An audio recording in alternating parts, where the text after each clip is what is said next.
This is the plaintiff, Adrienne Montero. She says she purchased the car from the defendant, and he turned around and sold it to someone else before she could pick it up. Now the guy refuses to return her money, even though what he did wasn't right. She's here in the name of justice, suing the sketchy defendant for every last penny of the $330 he stole from her. This is the defendant, Shane Wolf. He says he held the car for the plaintiff for 6 months while she slowly tried to pay it off. Then she stopped paying.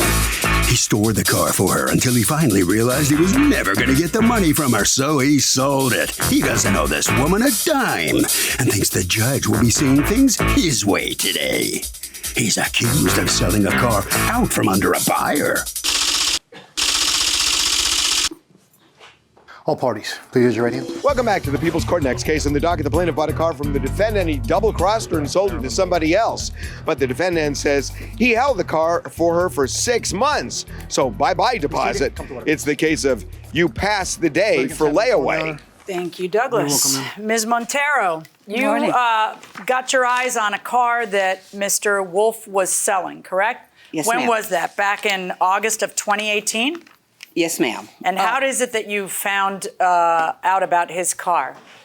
Last August, Mr. Wolf was fixing my neighbor's roof. And so he was like, well, I have a little car, a little Honda for sale for $800. And I was like, oh, okay, well, that's What fine. kind of Honda did you have for sale for $800? 98 Honda Accord. 98. Wow. Okay. Old enough to vote. All right, so you settle on a price of $800. How's it going to get paid? What was the agreement between you two about how it would get paid? First of all, I had to wait until... You didn't buy the car until he had a title. He took him a month and a half to get the title. Then you decide, I'm going to buy the car. Then you make your first payment, right? Okay. But you're not going to get the car because you're just going to be making payments. In the meantime, where's the car going to be? I was storing the car in my garage. So were you driving it? No, ma'am. Okay. Was it drivable? Yes, ma'am. Did you test drive it? No. Okay, why do people do the things they do? I know, God bless them, because otherwise we would have no food. All right, okay. So you're going to pay how much and how? What's the rhythm? There was really no agreement because I had all the money, but it took him so long to get the title. And in between that time, I was going to relocate back to Alabama. I have a sick son in Alabama, but my plans changed. So there was never no agreement. I'm sorry, what were you about to explain? You dipped into the till of the money that you'd saved? Yeah. Okay. I dipped. That's a you problem. That is not a him problem. Right. Oh, he took so long to get the title that I spent the money. Right. He should have known I was going to spend the money. That's not my fault. Because it was like 2 months. But in any event, we're so past that because the title does come in a month and a half later. He tells you the title's in and then you start paying. Then I start paying on it. So you end up paying him the first payment when? I paid him the first payment in November. What did you pay? $100. Okay. Do you have proof of paying the $100? Yes, ma'am. What are you showing me? These are the receipts. A receipt where he signed saying, I got $100, $700 still owed. Okay. What was the next payment you made? The next payment I made was another $100. When? I'm thinking. Well, look at the receipt. That was in November. Wait, you don't need to guess. We didn't put dates. That was one thing. How could you not put dates? There's a date on this one. Yeah, that was my mistake. Because I'm just gonna be truthful. Show me all your receipts. And what do your receipts total to? I left them in the book because that's what we were writing in the book. Okay, so she has one receipt that says $100, so $700 still owing. Then she has this, which I'm about to show you, which says, I've received one of 100. Are you referring to this one? First, why would you bring that up in the receipt? Because she's arguing that that's another 100 she couldn't find the first receipt. Say it again? The first receipt I wrote, she couldn't find, so I rewrote the receipt again. Well, she found it for court. Yes, ma'am. So now it says, I have received one payment of 100 and a second payment of 80. And 620 is still owed. So that shows what that meant. And then I have received a payment of 50 towards the car. An additional 50 is added to the amount for a battery. What on earth is that supposed to mean? I had to move the vehicle, and the battery was bad in the vehicle. And as far as I'm concerned, she's making the payments on the car. So if something is wrong with the car, she has to pay for that. So the battery needed to be changed. So I put the new battery in there, and the battery cost me $50. So that's what I charged her for it. So, according to you, how much has she paid you? $230, right?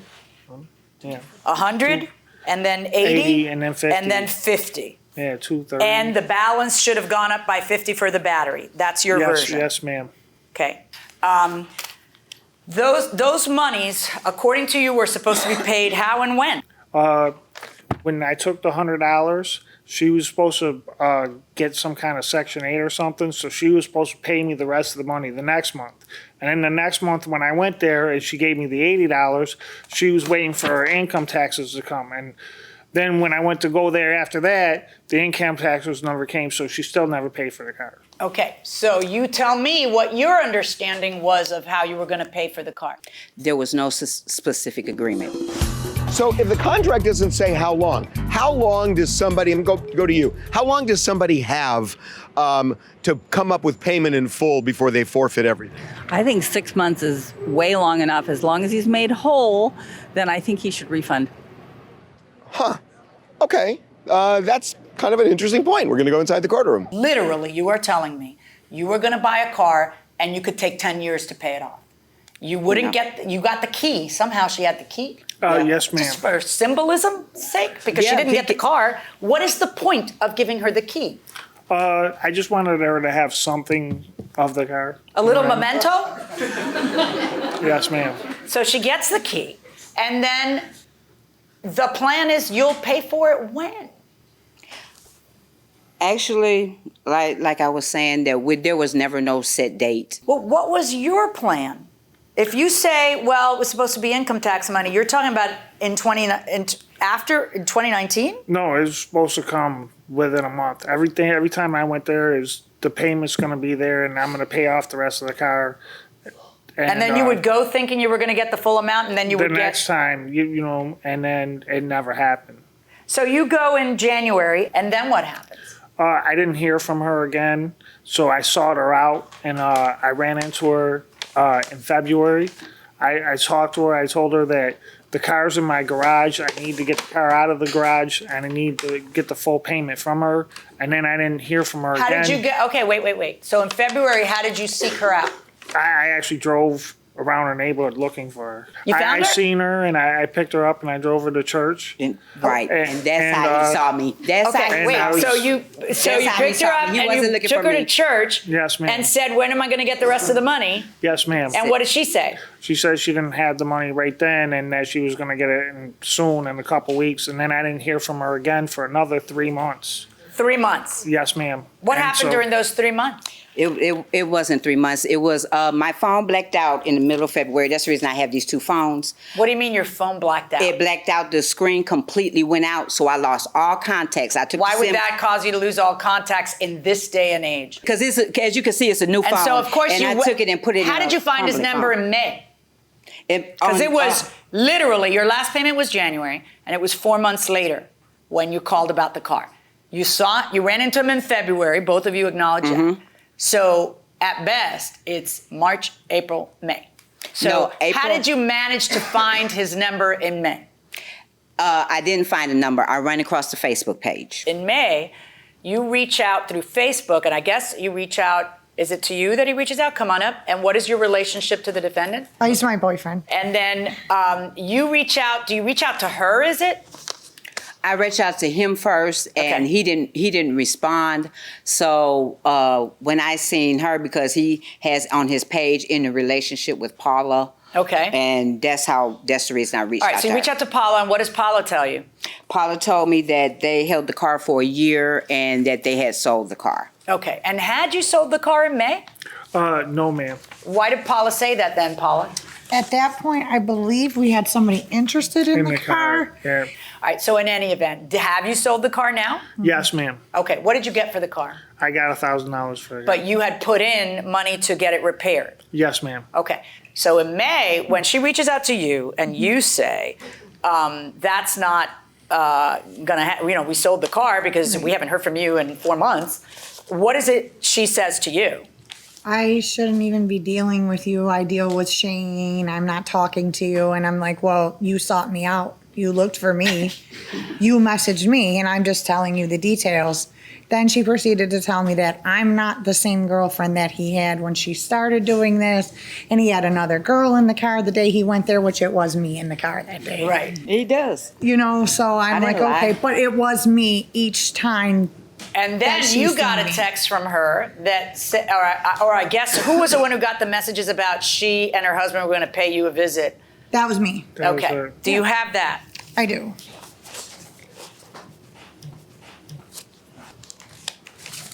I don't know what kind of lawyer you are talking to. They're probably just as retarded as you and Shane. Well, that's kind of rude. Very. That was how I was feeling. It doesn't matter. That's how you were feeling. You don't use a pejorative term like that to refer to people when there's people who have mental disabilities and you're making fun of them when you use that term. Who has? Oh, You I understand? Don't call people retarded Yeah, I got you. as a slight. That's insulting. Okay. Yeah, right. Not to the people, to the mentally disabled. Right, You I follow understand. now? Okay. Completely. Keep playing with me. I'm not dumb black person. I am very, very intelligent. I trusted Shane. Keep playing with me. This isn't the one I want. The one I want is the one where she says, my husband and I are going to come pay you a visit. They're all together, that? so there's no way not to show. Okay. I just want to see what I, do you have it or not? Well, you remember what you said. You sent a text to her saying you and your husband would come by After there. a couple of days. And what? And what? And see about them. And see about their a blank blank, right? Yes, ma'am. Right. All right. That sounds like you're threatening that you're going to have physical violence, right? All right. But in any event, you didn't go over there and No. see about their. You No. filed in small claims, Because which I is didn't what you're even supposed know. to do. All Right. So I have to decide if there was a breach on your part that allows them to keep the money, or there wasn't. And the way one decides that is by trying to look at the terms of the agreement. I know that this was very loosey-goosey, but I don't think there's any world where you can get lost for 3 months and then expect that the deal will still be there. So I feel bad for you, but I find in favor of the defendants in this case. Thank you. So the judge decides the plaintiff waited too long without paying, and you don't get your money back. Yeah, What that's you think? okay. It's okay. They probably needed more than I do. No, what do you say? It's okay. You filed a lawsuit. I mean, You yeah, know you're because upset. I am because it was a little 98. They got paid very good for that little 98 Honda. All right. Sorry. Good luck. Okay, Mr. Wolf, if you'll step out here. Yes, ma'am. Come on over here. Yes, sir. So what are you thinking right now? You don't have to, give her the money back. I thought it was a fair judgment. She waited a long time to make any payment at all or get in touch with me at all. And so I'm happy with this decision. Okay, good enough. Thank you very much. Thank you. Congratulations. Okay, very good. Harvey? Okay, Doug, if you buy on layaway, 2 things. 1, make sure you say in the contract how much time you have to come up with a payment in full. And number 2, whether the deposit that you put down is refundable.